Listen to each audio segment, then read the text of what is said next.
असली खजाना। नागपुर गांव में एक मोहन नाम का एक किसान अपनी बीवी और 4 बच्चों के साथ रहा करता था। मोहन खेतों में मेहनत करके अपने परिवार का पालन पोषण किया करता था, लेकिन उसके चारों के चारों लड़के बहुत ज्यादा आलसी थे। वे चारों गांव में बेवजह ही इधर उधर घूमकर टाइम पास किए रहते थे। एक दिन रामलाल ने अपनी पत्नी से कहा कि फिलहाल तो मैं खेतों में काम कर रहा हूँ, लेकिन मेरे जाने के बाद इन चारों का क्या होगा? इन्होंने तो कभी मेहनत करी ही नहीं है।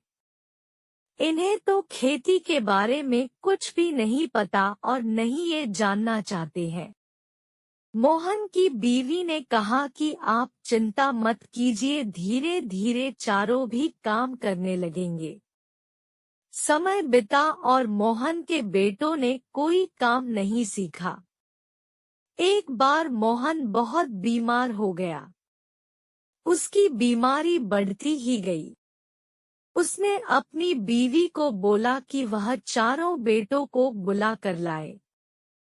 चारों के आने बाद मोहन बोला, मैं आज तुम्हें एक राज बताने वाला हूँ। शायद अब मैं ज्यादा दिनों तक बच नहीं पाऊंगा। उसने कहा, बेटों, मैंने अपने जीवन में जो भी कुछ धन कमाया है, वह सारा खजाना हमारे ही खेतों के नीचे गाड़ रखा है। मेरे जाने के बाद तुम उसमें से खजाना निकालकर आपस में बराबर बांट लेना।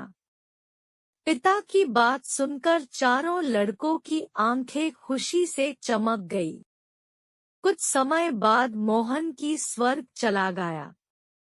उसकी मृत्यु के कुछ दिनों बाद उसके चारों बेटे खेत में दबा खजाना निकालने के मकसद से वहां गए। उन्होंने सुबह से लेकर शाम तक सारा खेत खोद डाला, किंतु उनको कोई भी खजाना हाथ नहीं लगा। सभी ने घर आकर अपनी माँ से कहा, माँ, पिताजी ने हमसे झूठ क्यों बोला? खेत में हमें कोई फूटी कौड़ी भी नहीं मिली। माँ ने कहा कि तुम्हारे पिताजी के इस घर और खेत के अलावा कोई खजाना नहीं है।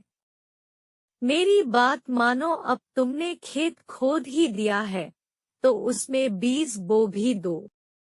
चारों को ये सुझाव सही लगा। उन्होंने खेत में बीज बोए और माँ के कहानुसार उसमें समय समय पर पानी भी देते रहे।